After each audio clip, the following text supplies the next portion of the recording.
So sa'n ni'n cael y sgrin nesa ymlaen jyst i atgoffa fi ac i chi gyd weld.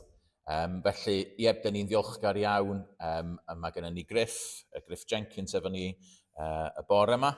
Mae Griff yn dod mae'n pregethu yn weinidog yn Dafen. Rhain o'ch chi sydd ddim yn gwybod lle mae Dafen yn Llanelli. Yma hwnna. A felly, da ni yn ddiolchgar iawn i Griff. Oedd Griff, faint o flynyddoedd yn ôl oedd ti efo ni? 7 mlynedd yn ôl. Efo ni ar y siliau tra oedd ti yn gwneud gwaith efo'r bydyddwyr. Felly, dio ddim yn wyneb anghyfarwydd, ond da ni yn diolch i ti am ddod ac yn gweddio bendith Duw ar yna ti heddiw. Heno, mi fyddwn ni yn siop Manna am 6 o'r gloch. Os gewch chi gyfle i ddarllen Exodus 19 cyn dod mar. Mae'n gret bod efo'n gilydd ar nos Sul. Mae'r astudiaethau hefyd wedi bod yn briliant i ni. Da ni yn teimlo chydig bach fel yr Israeliad yn dydan ar hyn o bryd yn mynd o adeilad i adeilad heb gartre. Ac felly mae wedi bod yn real bendith cael edrych ar y gwersi o hanes yr Israeliad. Felly darllenwch Exodus 19 os fedrwch chi. Ysgol Sul hefyd bore yma yn ystod y gwasanaeth. Mae Rhodri yn Eglwys Bach a mae Dad yng Nghildwrn hefyd y bore yma. Wedyn yn ystod yr wythnos, nos Fercher, cyfarfod gweddi am 6:30. Nawn ni roi gwybod i chi lle mae hwnna. Wedyn nos Wener, mae gennym ni cyffro am 6:30 yn Ebenezer, a wedyn selar am 7:30 wedi 7. Mi ryda ni Mane weithgaredd does. Debs, beth i dyddiad y gweithgaredd ar gyfer Hel Arian? 3 Orffennaf. So Hel Arian oedd Bejuta Singh efo ni blwyddyn yn ôl, a nathon ni ddeud byddwn ni'n Hel Arian ar gyfer yr ysgol. Gorffennaf y 3 ydy'r noson lle byddwn ni yn, dwi'n meddwl bod ni'n mynd i wneud sponsored cerdded. Felly cadwch hwnna'n y dyddiadur. Wedyn Sul nesa, mae gennym ni, fyddwn ni'n ôl yn Fama, ag Rhodri fydd yn arwain gobeithio hynny. Diolch. Na i weddio, a wedyn na i basio ymlaen i Griff. Arglwydd i'w Dad. Da ni'n diolch i ti am fore newydd, da ni'n diolch i ti am dy fendithion, da ni'n diolch i ti am dy gariad rhyfeddol di tuag ata ni. A Dad, da ni'n diolch i ti am gael bod yma y bore yma. Diolch 100,000 diolch i ti am y gwaith wyt ti wedi wneud yn ein calonau ni. Da ni'n diolch i ti bod gyda ni Dduw i addoli a bod ni eisiau bod yma i addoli. A Dad, da ni'n sylweddoli a da ni'n cyffesu'n pechodau o dy flaen di, ond da ni'n dod yma yn pwyso'n llwyr ar Iesu Grist ac ar ei aberth o i ni. A felly, plis o arglwydd i'w Dad, bendithia, gweithia ynddo ni, clod i ti. Amen.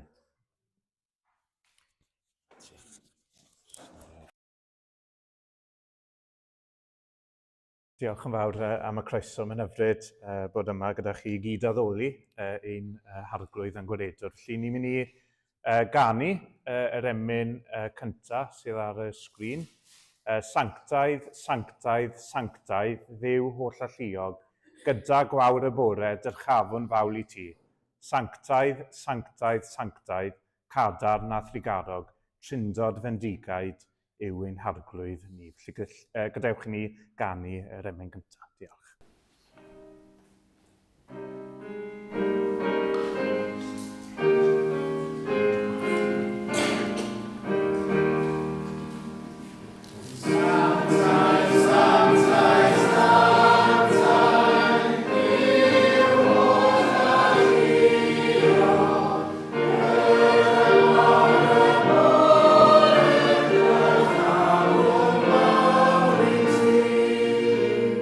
Sa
Felly, daw'r darlleniad o lythyr Paul at y Rhufeiniaid, pennod 8, adnodau 18 i 39. Rhufeiniaid, pennod 8, adnodau 18 i 39.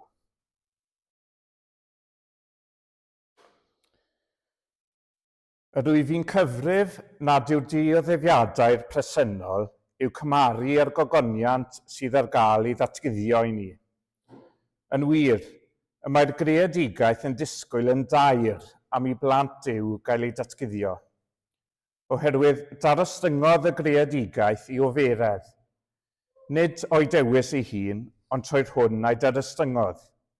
Yn y gobaith y cael greadigaeth hithau i ryddhau o gaethiwed y llygredigaeth, a'i dwyn i ryddid a gogoniant plant Duw.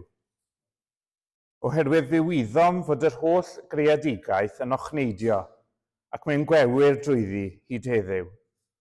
Ac nid y greadigaeth yn unig, ond yn ni sydd â blaenffrwyth yr ysbryd gennym. Yr ydym ninnau'n ochneidio yno ein hunan wrth ddisgwyl ein mabwysiad yn blant Duw, sef rhyddhad ein corff o gaethiwed. Oherwydd yn y gobaith hwn y cawsom ein hachub, ond nid gobaith mor gobaith sy'n gweld, pwy sy'n gobeithio am yr hyn y mae'n ei weld. Yr hyn nad ydym yn ei weld yw gwrthrych gobaith, ac felly yr ydym yn dal i aros amdano mewn amynedd. Yn yr un modd, y mae'r ysbryd yn ein cynorthwyo yn ein gwendid, oherwydd ni wyddom ni sut y dylem weddio, ond y mae'r ysbryd ei hun yn ymbil trosom ac ocheneidiau tu hwnt i eiriau, ac y mae Duw sy'n chwilio colonnau dynol yn deall bwriad yr ysbryd. Mae ymbil y mae tros y saint yn ôl ewyllus Duw. Gwyddom fod Duw ym mhob peth yn gweithio ar deoni gyda'r rhai sy'n ei garu, y rhai sydd wedi ei galw yn ôl ei fwriad. Oherwydd cyn ei bod hwy, fe'i hadnab i, a'i rhagordeinio i fod yn unffurf ac unwedd a'i fab, fel mae cyntaf ynedig fyddai ef ymhlith bobl lawer. A'r rhai a rhagordeiniodd, fe'i galwodd hefyd, a'r rhai a alwodd, fe'i cyfiawnhaodd hefyd, a'r rhai a gyfiawnhaodd, fe'i gogoneddodd hefyd. O ystyried hyn oll, beth a ddywedwn? Os yw Duw trosom, pwy sydd yn ein herbyn? Nid arbedodd Duw ei fab ei hun, ond ei draddodi y farwolaeth trosom ni oll. Ac os roddodd ei fab, sut y gall beidio rhoi pob peth i ni gydag ef? Pwy sydd i ddwyn cyhuddiad yn erbyn etholedigion Duw? Duw yw'r un sy'n dyfarnu'n gyfiawn. Pwy sydd yn ein collfarnu? Crist Iesu yw'r un a fi farw, yn hytrach a gyfodwyd, yr un hefyd sydd ar ddeheulaw Duw, yr un sydd yn ymbil trosom. Pwy yn gwahana ni o ddiwrthgariad Crist? A'i gorthrymder, neu ing, neu erlyd, neu newyn, neu noethni, neu berygl, neu gleddyf? Hyn yn wir yw ein rhan, fel y mae'n ysgrifenedig. Dy fwyn di fe'n rhoddwyr i farwolaeth drwy dydd. Fe'n cyfrifir fel defaid i'w lladd. Ond yn y pethau hyn i gyd, mae gennym fuddugoliaeth lwyr trwy'r hwn a'n carodd ni.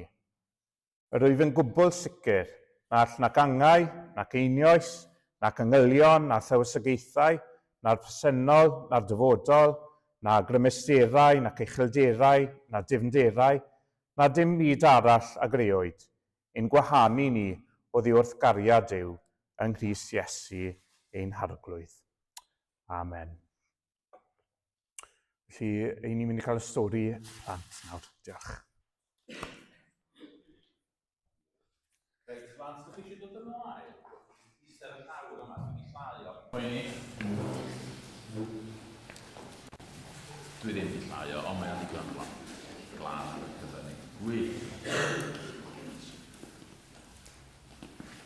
Ffantastig. Ydych chi'n iawn bore yma? Ydyn? Edrych ymlaen i fory. I gael mynd nôl i'r ysgol. Gweithio'n galed, lot o sym. Gret. Reit.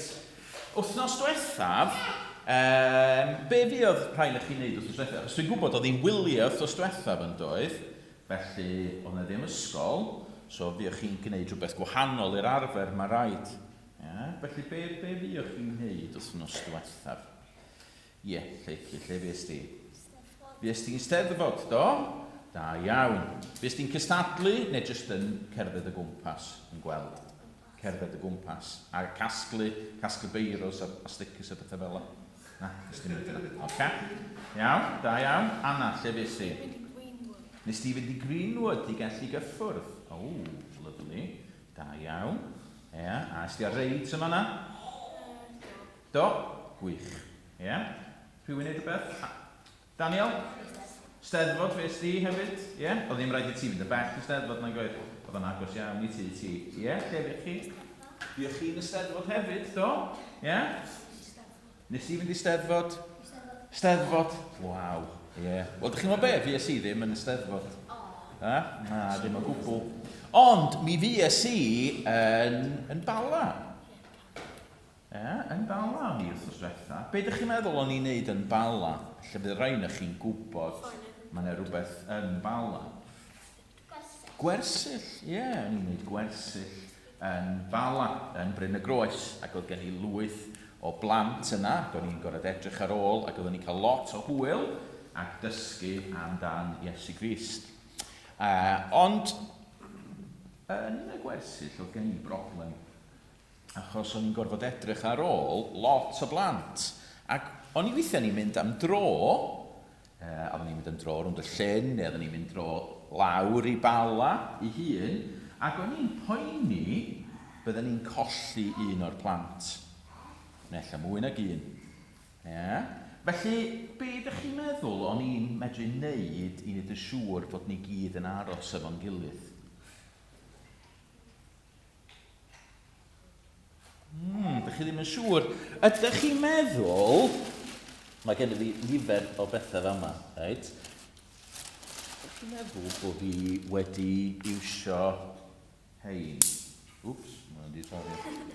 Ydych chi'n meddwl bod fi gallen iwsio hein i sticio pawb at gilydd? Daniel, Anna, chodwch chi fyny? Reit, sut allwn ni'n neud hyn? Reit, wrth cefn wrth gefn.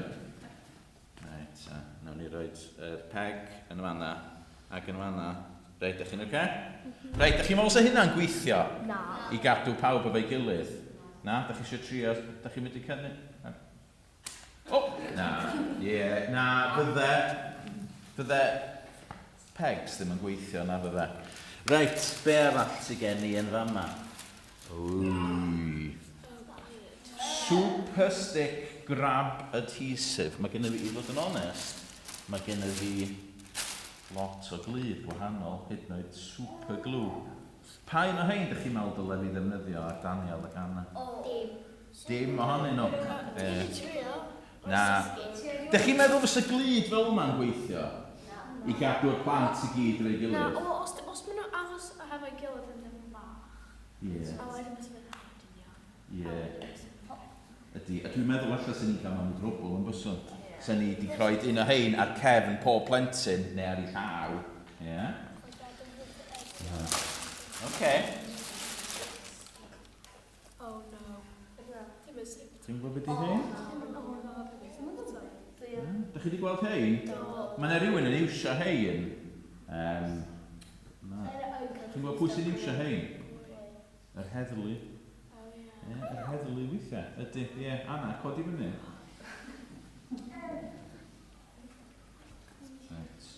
Nawn ni'n neud o fel.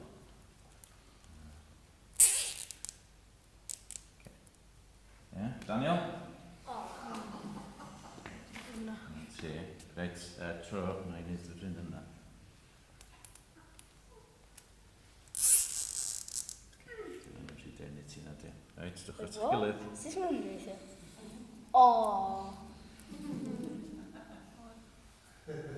Reit.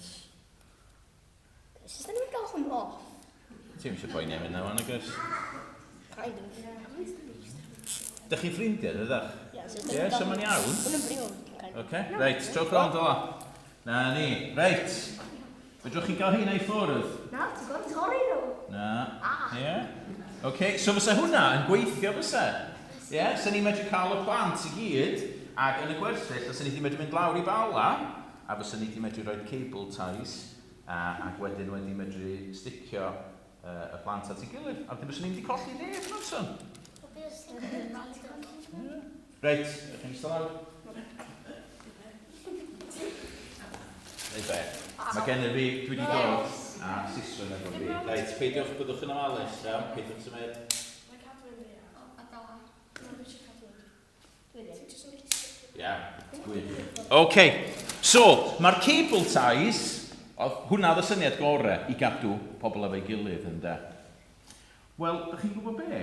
Yn y darlleniad gafon ni fanna, oedd yn sôn am rhywbeth oedd yn llawer mwy cry na cable ties, neu superglue, neu pegs i ddal pobl efo'i gilydd. Be ydych chi'n meddwl oedd hwnna? Nath rhywun sylwi ar y darlleniad a beth oedd yn sôn amdano fo. Oedd yn sôn am rhywbeth lle oedden ni fel pobl a Duw. A mae yna rhywbeth yn sticio ni at Duw, dyn ni efo'n gilydd. A mae o'r peth cryfa un i un. Be ydych chi'n meddwl oedd hwnna? Yn cychwyn efo C. C. Cariad. Ie, cariad. Cariad. Mae cariad yn medru cadw ni efo'n gilydd yn dydy. Mae cariad yn medru cadw ni os gen ni dad neu mam yn caru plentyn. Mae cariad yna'n gry. Ond wyddwch chi be, mae cariad Duw ydy'r peth cryfa yn y byd i gyd. Ac os ydy Duw yn caru ni, o Paul yn deud yn y darlleniad, doedd dim ots be sydd yn digwydd i ni, does na ddim byd yn medru'n gwahanu ni oddi wrth Dduw yn Iesu Grist. Achos bod Iesu Grist wedi marw trosto ni, dyn ni'n gwybod bod Duw yn caru ni gymaint. A fedri dim byd newid yna. Gallu pobl fod yn gas efo ni, gallwn ni golli pob dim, gallwn ni golli ffrindiau, gallwn ni golli tŷ, gallwn ni bod yn drist, gallwn ni fod yn sal, ond dim ots am yr holl bethau yna, wneith o ddim newid y ffaith bod Duw yn caru ni a'i fod o'n mynd i ddod â ni yn saff i'r newydd. Felly, newch chi gofio hynny? Ie? Ac dyn ni'n gweddio gyda chi amser dan ar y Sul, yn mynd i bach, yn mynd yn ôl i'ch seti.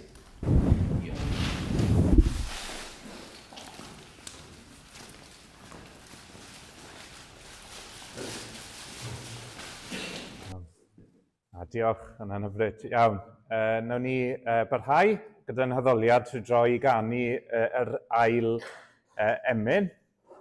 Bydd yn welediad fy nghalon am byw, dim ond y di ar hyn ydwyt fy nhyw.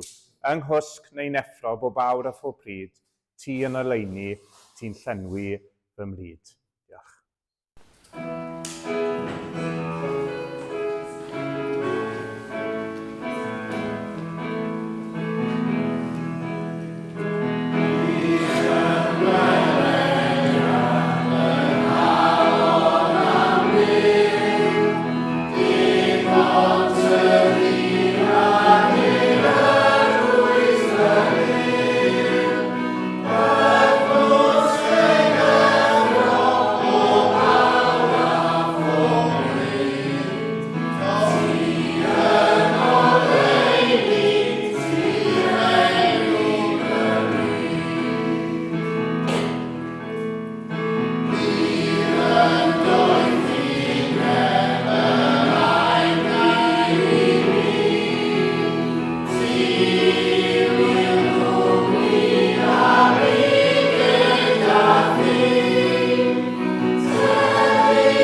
Felly, gadewch i ni nawr troi at ein harglwydd mewn gweddi. Gadewch i ni gydwyd.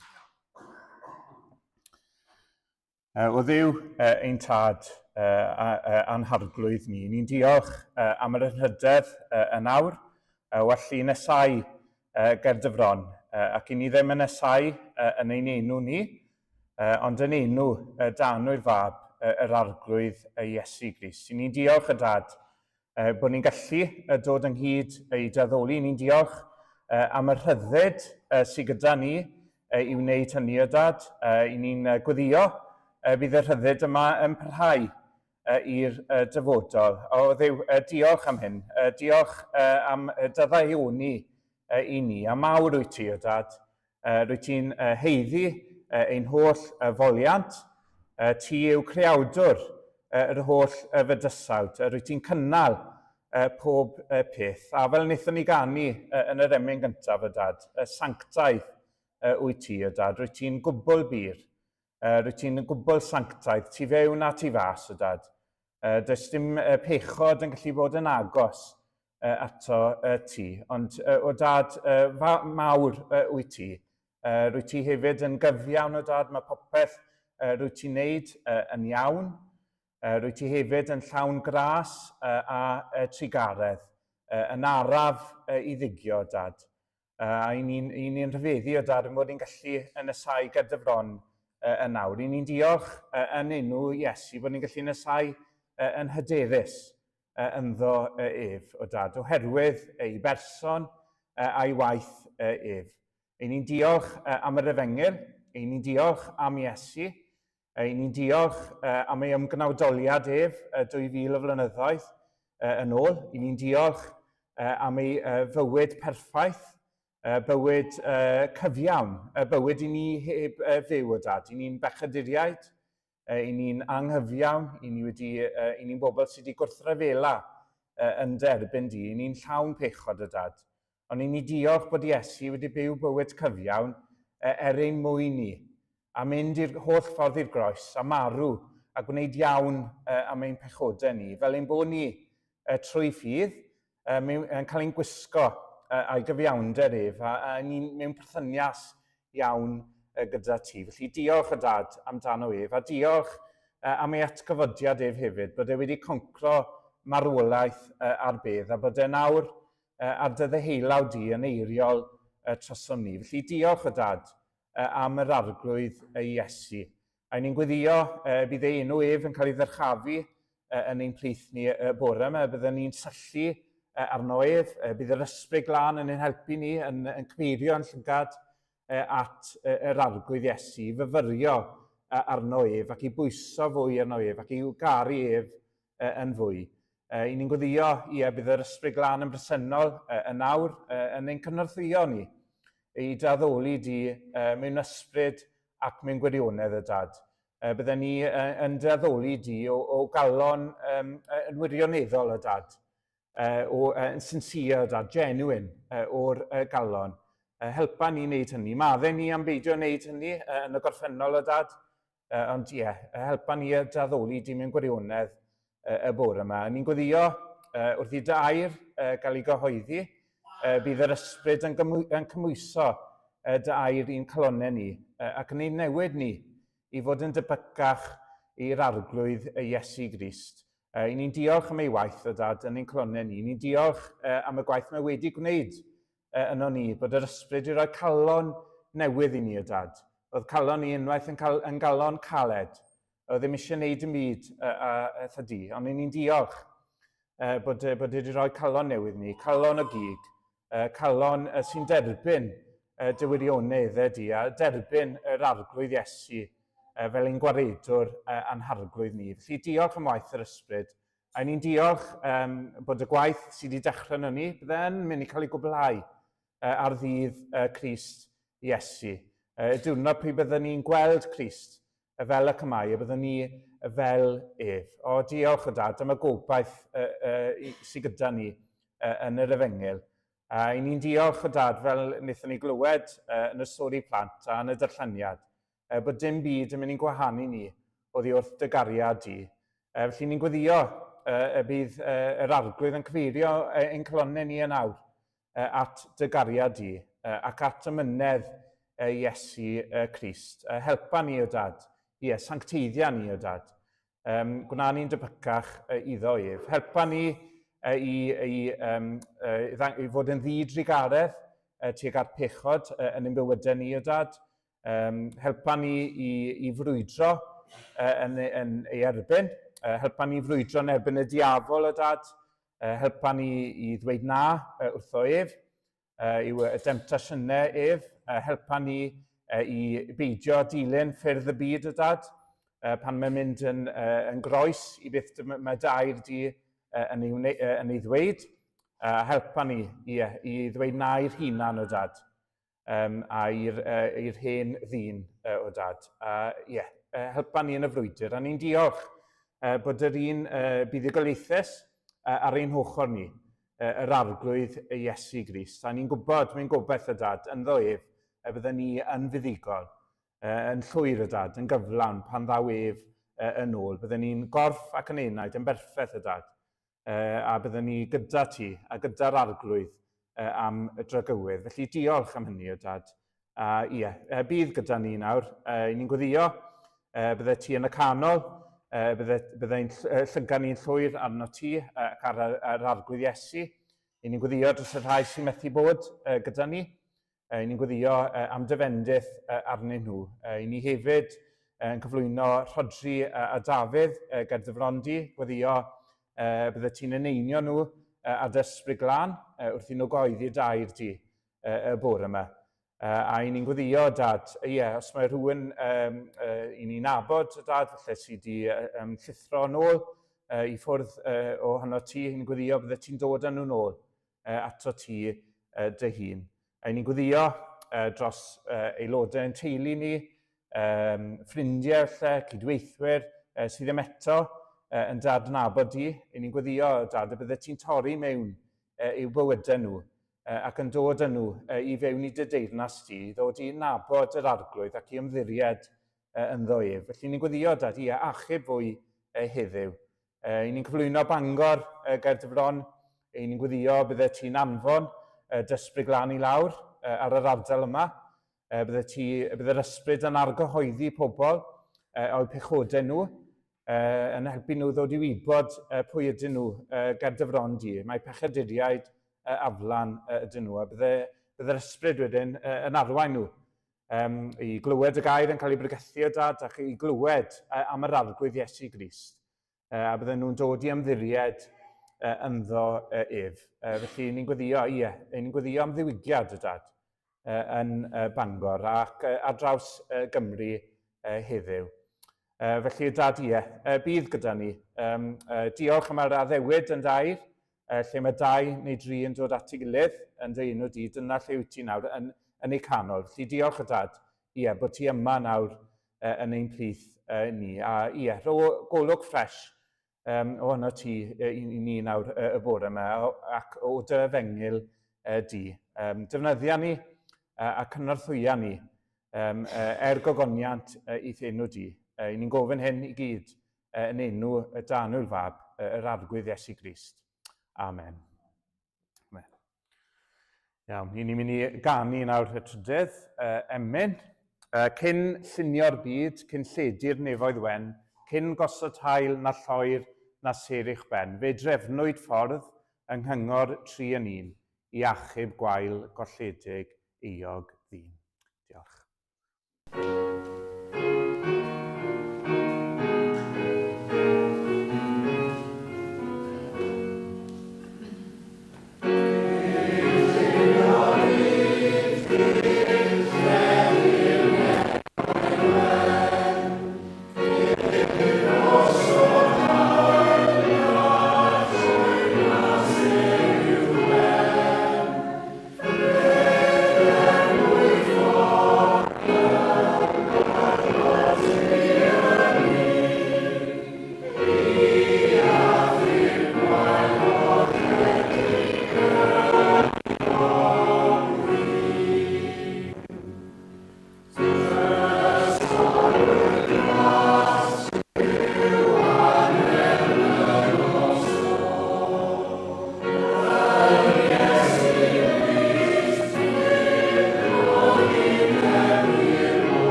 Cywirwyd.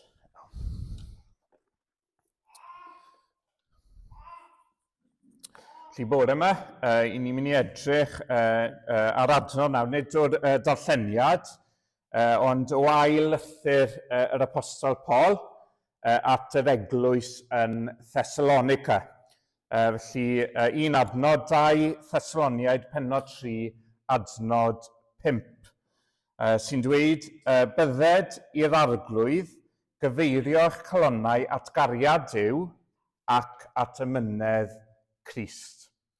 Felly bydded i'r arglwydd cyfeirio'ch calonnau at gariad Duw yn gyntaf ac yna at ymynedd Crist. Mae'n weddi fer, a pan ni'n darllen llythyrau Paul, i ni'n sylweddoli bod nhw'n llawn gweddiau.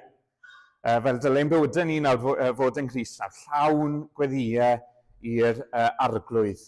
A mae gweddiau Paul yn help fawr i ni yng Nghrist. Mae'n dangos i ni sut i weddio, a mae'n dangos ni beth ddylen ni weddio am, beth ddylen ni ofyn i Dduw am yn ein bywydau ni, ac hefyd yn mywydau eraill. Ac o ganlyniad wedyn ni'n dysgu wedyn beth ddylen ni'n deheuadau, beth ddylen ni eisiau ein deheuadau fod yn Iesu Grist.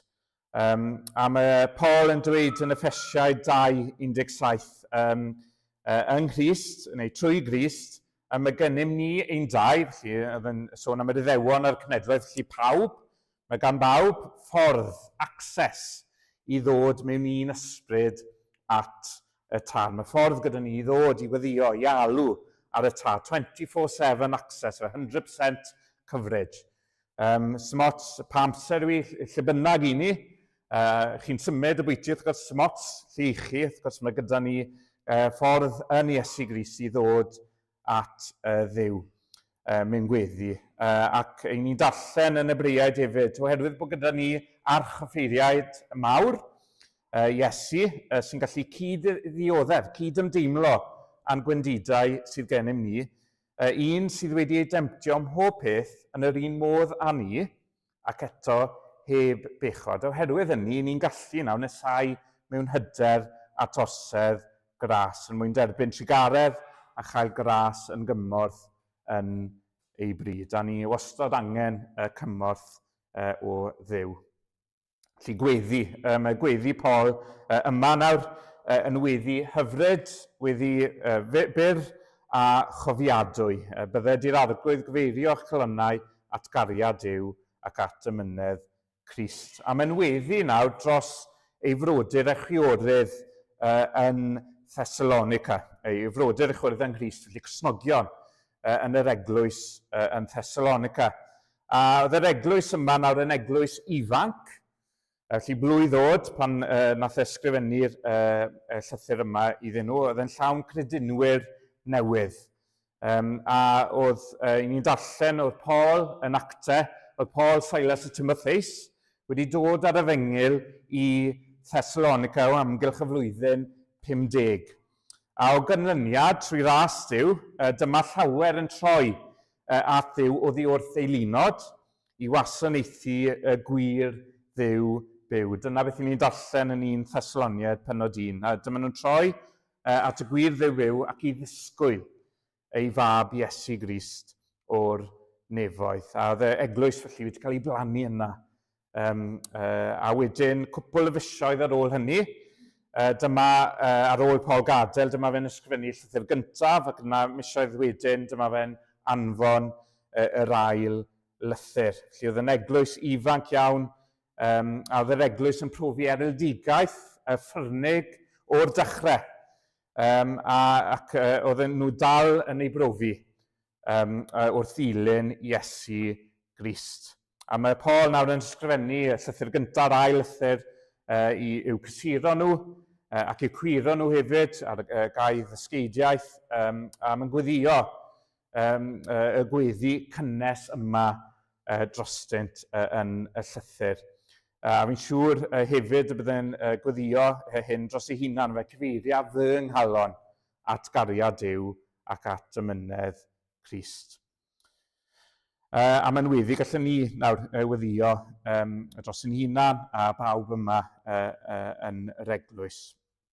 A mae yna ddau ddeiseb yn y weddi, a byddwn ni'n edrych ar y ddoi hynny. Felly, yn gyntaf, bydde di'r arglwydd cyfeirio'n colonnau at gariad Duw, ac yna at amynedd Crist. Felly, y ddeiseb gyntaf, bydde di'r arglwydd gyfeirio'ch colonnau at gariad Duw. Felly, mae Paul yn gweddio i Dduw y bydd yr arglwydd, sef yr arglwydd Iesu ei hun, yn cyfeirio eu colonnau at y gariad Duw. A galon nawr yw eich bod fewnol, eich canol. Felly, lleoliad eich calon ffysegol nawr, mae'n canol eich corff. Wel, sôn am eich canol chi, ti, you. Yn Saesneg, it's the seat of your innermost desire.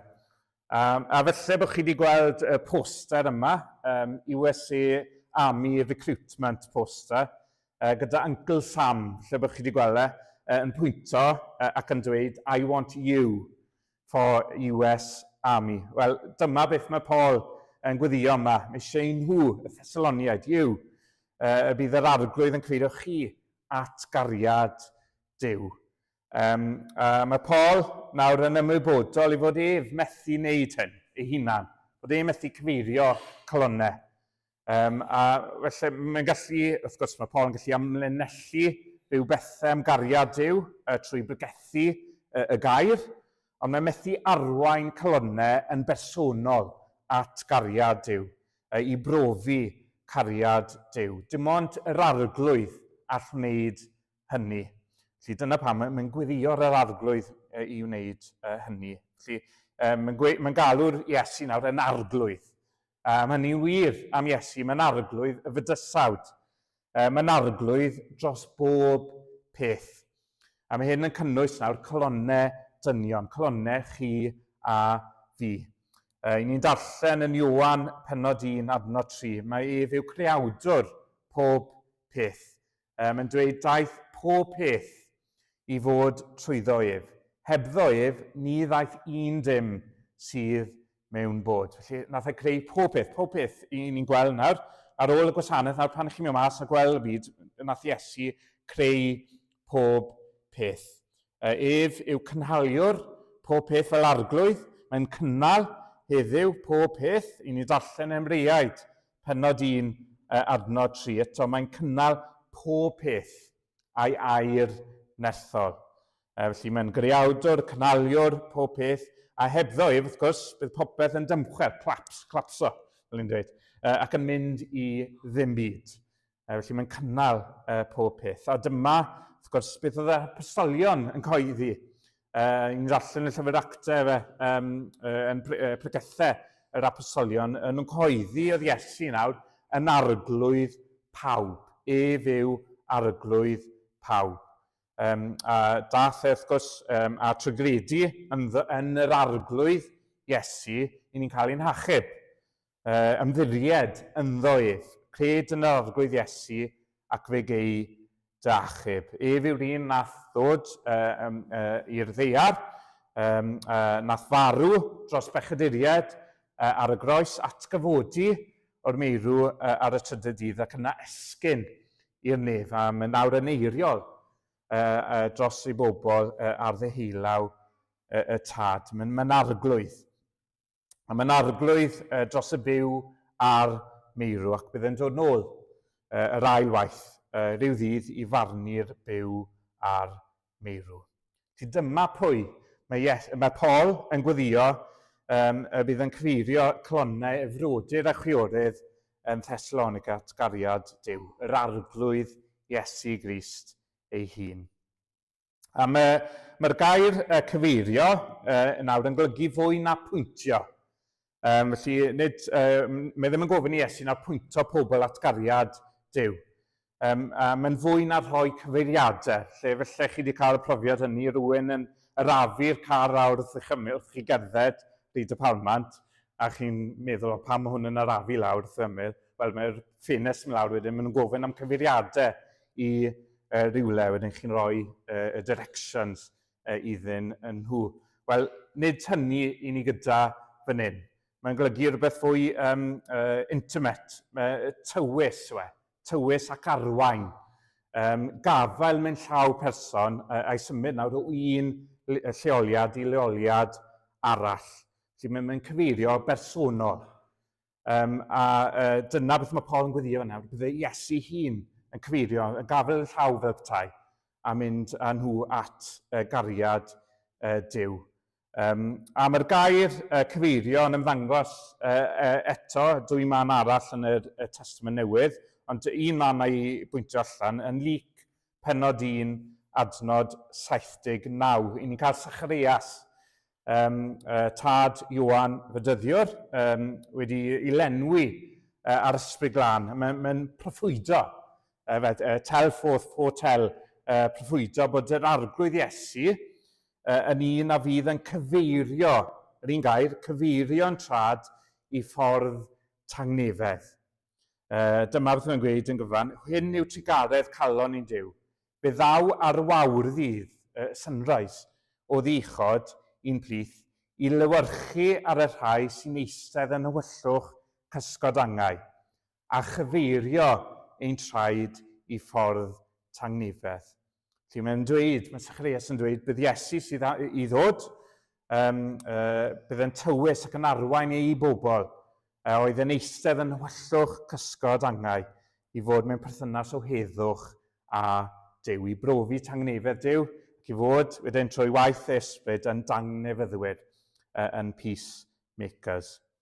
Dyna beth mae'r arglwydd wedi gwneud i bob un o'n ni yma y bore yma, pob un o'n ni sy'n ymddiried ynddoedd. Nath e torri mewn i'n bywydau ni trwy ras, nath e llywyrchu ei oleuni arno. Mae gafael yn ein llaw ni fel petai, yn tywys ni.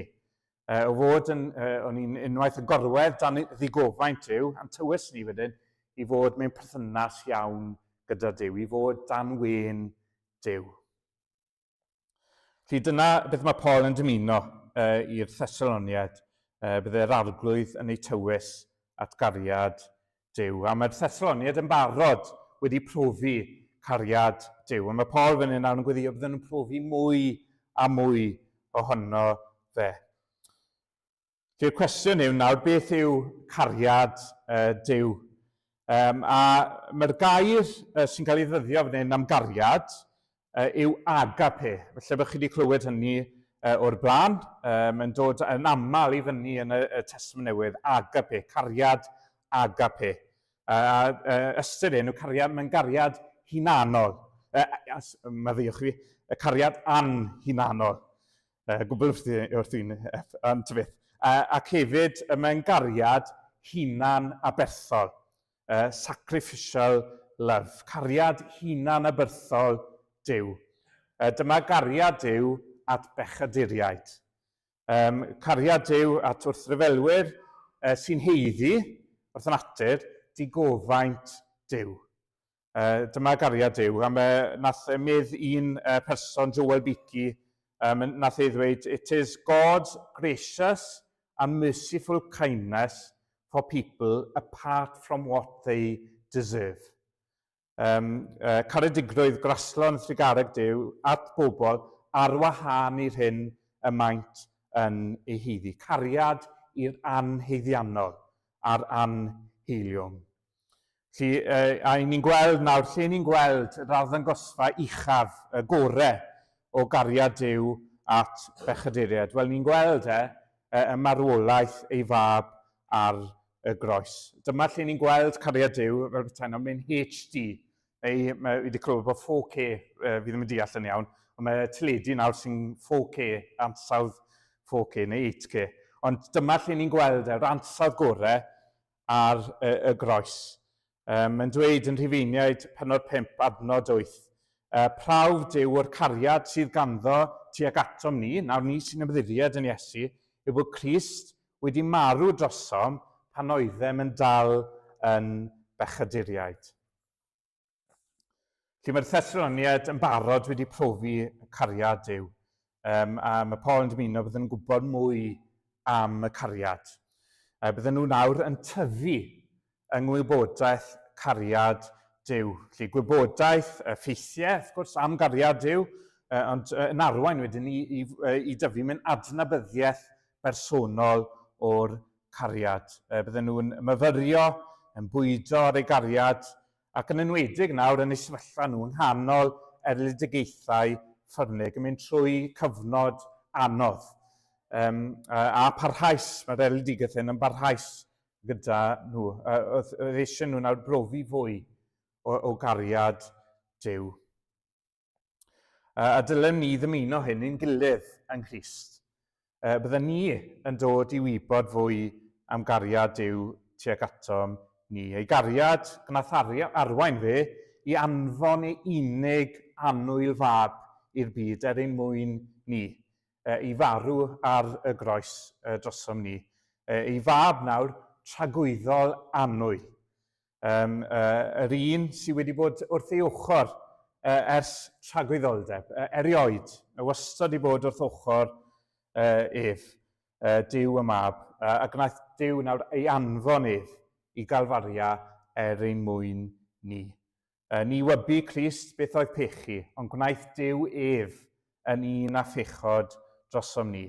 Mwyn i ni, trwy ffydd nawr, ddod yn gyfiawnder Duw ynddo ef. Mwyn i ni ddod nawr mewn i perthynas iawn gyda Duw, cael ein coeddi yn gyfiawn gyda Duw. Adnod hyfryd yn Eseia 53, rydym ni i gyd wedi crwydro fel defaid, pob un yn troi ffordd ei hun, a rhoes yr arglwydd arno ni? Na, arno ef, ein beiau ni i gyd. Felly nath Duw dywallt ei digofaint, rydym ni yn ei heiddi ar ei fab ei hun, ei fab annwyl, i'n hachub ni rhag ei ddigofaint. Archollwyd ef am ein troseddau ni, a'i ddryllio am ein cymweddau ni. Roedd pris ein heddwch ni arno ef, a thrwy gleisiau ef y cawsom ni iachad. A byddwn ni'n ganu nawr i orffen gan Stewart Townend. Mor fawr yw cariad Duw y tad, ni ellir byth ei fesur. Fe roddodd ef ei fab yn iawn i achub gwael bechadur. Does neb all ddirnad maint i boen, pan guddiodd Duw y tad i wedd, a'i twyllwch didew trwy y tir, mwyn i'n gael tangnifedd. Diolch. Felly gadewch i ni ganolbwyntio yn llygad ar ei gariad, i bwydo arno. Gadewch i ni fyfyrio ar gariad y Duw a'i glodfori, a myfyrio gymaint nes bod ei gariad ef yn tanio ein cariad ni tuag at Dduw, ac yna tuag at ein gilydd yn Iesu Grist. A byddwn ni'n adlewyrchu wedyn y cariad hunan aberthol hynny, yn gwasanaethu ein gilydd yn yr arglwydd. Myfyriwch hefyd nid yn unig ar gariad y tad, ond gariad y mab a cariad yr ysbryd glân. Nath Duw y mab, Iesu Grist, roi ei hun droso chi. Ni'n cael ein hannog yn Effesiaid pennod 3, adnod 18-19. Dylem ni nawr yng Nghrist i amgyffred ynghyd ar holl saint, bydd yw lled, hyd ac uchder a dyfnder cariad Crist. A gwybod am y cariad hwnnw ei fod i'w claw gwybodaeth. Wedyn, felly, cariad y mab, cariad yr ysbryd wedyn, yn geni ni o'r newydd, yn trigo yno ni, mewn pechaduriaid, ac yn ein trawsnewid ni, yn ein sancteiddio ni, yn ein gwneud ni fwy fel Iesu, y cariad rhyfeddol yr ysbryd. Felly, gobeithiwch yng nghariad Duw yn yr amseroedd tywyllaf. Wrth gwrs, fel wnaethon ni glywed yn darlleniad, does dim byd felly'n gwahanu ni o ddiwrthgariad Duw, hyd yn oed marwolaeth, dim byd. I ni'n feirw, pan ni'n marw, ni'n farw yng Nghrist. I ni gyda Crist, a ni'n superglywd fel petai i gariad Duw yng Nghrist. Felly cofiwch ni, edrychwch ar y groes am brawf mwyaf eglur bod Duw yn eich caru. A Joel Beakey unwaith eto nath ei ddweud, pan fydd rhagluniaeth Duw yn eich brifon ddwfn, gwelwch yn nwylo Crist a'i ystlys olion ei gariad. Felly symudwch llygad, edrychwch ar yr arglwydd yn enwedig pan ych chi'n mynd trwy cyfnod anodd. Gweddiwch, bydd yr arglwydd yn cyfeirio clonau'ch gilydd yn ddyfnach i fewn i'w gariad. Felly dyna chi, deiseb gyntaf. Bydded i'r arglwydd gyfeirio'ch clonau at gariad Duw. Ac yn yn ail, bydded i'r arglwydd gyfeirio'ch clonau at ymynedd Crist. Felly byddai'n tywys nawr clonau frodyr yn Thessalonica i wybod fwy am ymynedd Crist ei hun. A ymynedd nawr, beth mae'n golygu? Wel, mae ymynedd yn golygu dyfal barhad, ac yn y Beibl William Morgan wedyn mae'n dweud ymaros, so sefyll yn stond yn cadarn. A mae'n golygu goddau yn amyneddgar. Felly goddau treialon, dioddefaint, eryldigaethau, mae'n gallu fod yn rhywbeth fawr neu bach, treialon mawr, bach. A mae'r gair yn rhoi darlun i ni o rywun yn goddau llwyth trwm. Nes i glywed yn ddiweddar am ras y redeg, ultra marathon, lle oedd pobl yn gorfod redeg 4 milltir, lŵp 4 milltir pob awr. Gyna maen nhw'n cario ymlaen nes bod un ar ôl. Ond nes i glywed, oedd yna 2 ras, neu 2 ras ymlaen ar yr un pryd. Lle oedd rhai yn rhedeg heb weighted vest, a na rhai wedyn yn rhedeg gyda 10 kilogram o weighted vest. Fi ddim yn siŵr bydd yna'n anodd iawn yn tybeth. Ond oedd y 2 gystadleuaeth ymlaen ar yr un pryd. Mae'r gair ymynedd yn rhoi darlun i ni, fel ni'n dweud, rhywun sy'n goddau llwyth, ond wedyn maen nhw'n parhau i symud ymlaen o dan y llwyth. Fel y rhedwr yn y ras nawr, gyda'r pwysau, weighted vest, pwysau lawr, yn cario ymlaen, yn symud ymlaen, yn dal ati i'r diwedd. Felly dim yn cymryd y weighted vest i ffwrdd, ond yn dal ati dan y pwysau. Mae'n disgrifio i ni rhywun sydd ddim yn ildio i amgylchiadau neu'n ildio o dan brawf. Felly mae'n llygan ni nawr fan hyn bod ar ymynedd Iesu Grist, ein harglwydd a'n gwaredwr. A ni'n gweld hyn ymynedd Crist, a ni'n gweld trwy gydol ei fywyd, ond ni'n gweld e'n Gethsemane, cyn iddo gael ei restio yn Mathew 26. Mae'n dweud wrth ei ddisgyblion, y mae fy enaid yn drist iawn, hyd at farwolaeth, hyd at angau. A mae'n gweddio i'r arglwydd i'w dad, fy nhad, os yw'n bosibl, boed i'r cwpan hwn fynd heibio i mi. Ond beth mae'n dweud wedyn, ond nid fel ymyna fi, ond fel ymynu di. Felly cwpan nawr, yw cwpan oedd yn digofaint cyfiawn Duw. Oedd Iesu nawr yn mynd i ddioddau ar y groes ar ran ei bobl. Hyn oedd ewyllus Duw, bod Iesu'n mynd i'r groes. A roedd Iesu'n gwybod beth oedd o'i flan. Oedd yn gwybod y llwybr oedd o'i flan. Oedd yn gwybod, oedd wedi cael ei arswydio wedyn gyda'r syniad o ddioddef digofaint ei dad. Oedd yn gwybod ar y groes bydd y tad ddim gydag ef, ddim o'i ti, ond yn ei erbyn ef. Oedd yn gwybod ar y groes bydd yn profi gwg yn ef, the frown of the Lord. Oedd yn gwybod hyn, ond hynny, wrth gwrs, diferion y waed, chi'n cofio yn yr ardd, yn tywall i lawr o'i wyneb i llaw. Dyma fe'n gweddio, fy nhad gwneler dy ewyllus. Dyma fe'n ifeddhau i'w dad, ac yn ni'n wirfoddol, wrth gwrs, goddefodd y groes. Dyfel barhaodd i'r diwedd, ifedd hyd angau, angau ar groes. Felly nath y goddau un mwyn ni. Goddefodd ef y groes heb ddiffigio. Ni'n darllen yn ni yn Hebreaid 12 adnod 2 i 3. Er mwyn y llawenydd oedd ei flan, fe oddefodd ef y groes heb ddiffigio. Gan ddiystyru gwarth, ac mae wedi eistedd ar ddehelaw gorseddfaint Duw. A dyma'r anogaeth i ni, gorchymyn i ni, meddyliwch amdano ef, a ddefodd y fath elyniaeth ato hun gan bechaduriaid, rhag i chwi flino neu digaloni. Felly meddyliwch am ymynedd Crist, am yn annog ni wedyn i ddal ati yn ynddo ef i'r diwedd. Meddyliwch amdano'r y groes fe.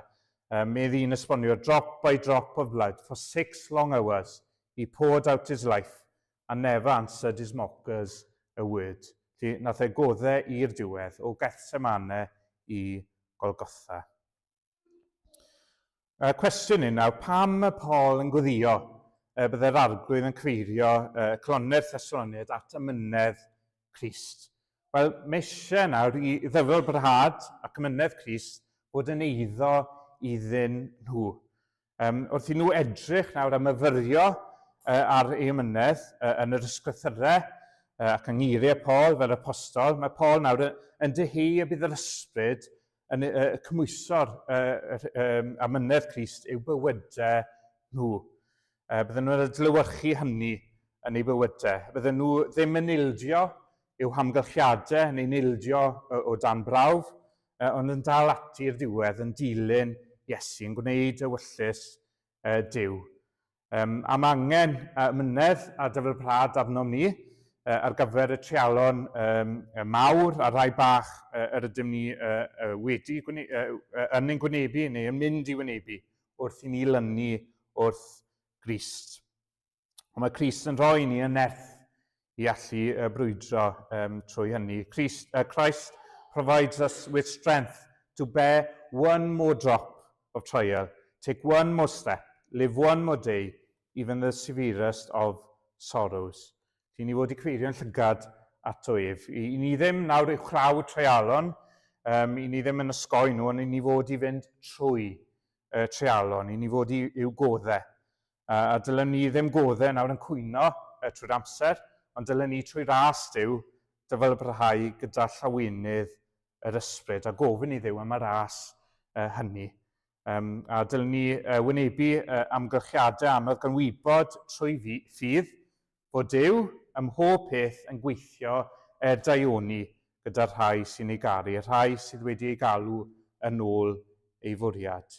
Felly dylen ni symud ymlaen yn ddewr, yn ddoef, gan dderbyn y dioddefaint erlidigaeth mwyn Crist. Yr hwn nawr am carodd ac a'i rhoes ei hun i farw troso fi. Felly mae Iesu nawr, fe yw'r un sy'n cyfeirio ni at ei ymynedd hun trwy ysbryd fe, yn galluogi ni i oddau beth bynnag, heriau, treialon, profedigaethau, gofidiau, dioddefaint, siom, tristwch, beth bynnag mewn caniatáu yn y bywydau ni. Mae'n rhoi y gallu ni i goddau nhw trwy ysbryd. Felly cafodd Crist ei demtio ym mhob peth yn yr un modd â ni ac eto heb bechod. Felly mae Iesu'n gwybod nawr beth i ni'n mynd trwyddo. Mae wedi profi hynny ei hun. Ac oherwydd hynny, mae'n gwybod beth sy'n angen arnom ni. Felly mae dylen ein hannog ni i fynd ato ef a gofyn am ras, gofyn am ymynedd, gofyn am ddyfalbarhad. A mae'n gwybod beth sy'n angen arno ni i ddyfalbarhau hyd y diwedd. Felly nid yw'r arglwydd nawr yn mynd i golli neb y rhai sydd yn ei adnabod. Felly dyna chi y weddi. Gweddi hyfryd Paul, bydde di'r arglwydd gyfeirio'ch colonnau at gariad Duw ac at ymynedd Crist. Felly bydded i chwi nawr yma wybod mwy amdanynt. Gadewch i ni dyfu yng ngwybodaeth cariad Duw ac ymynedd Crist. A gadewch i ni weddio hyn dros ein gilydd, i ni gyd, wrth gwrs, yn mynd trwy dreialon ac yn mynd i brofi fwy y dreialon yn ein bywydau yng Nghrist ar y ddaear. Ond trwy'r cyfan, trwy ras Duw, gadewch i ni un llygad hoelio bob amser ar gariad Duw ac ymynedd Crist. A gadewch i ni trwy gymorth ein harglwydd osod ein llygad ar Grist a'i groes. Lle ni'n gweld nawr arddangosfa uchaf o gariad Duw ac ymynedd Crist. Ef yw ein bugail mawr, a bydd ef yn eich arwain adref i fod gydag ef am dragywydd. Felly Dduw y byddai'r gogoniant. Amen. I ni nawr yn mynd i droi i ganu yr emyn ola. Fel nes i ddyfynnu yn gynharach, mor fawr yw cariad Duw y Tad, ni ellir beth i fesur. Fe roddodd ef ei fab yn iawn i achub gwael bechadur. Diolch.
Gras ein harglwydd Iesu Grist a chariad Duw y Tad, a chymdeithas yr Ysbryd Glân a fydda gyda ni oll o'r awr hon ac hyd nes y daw.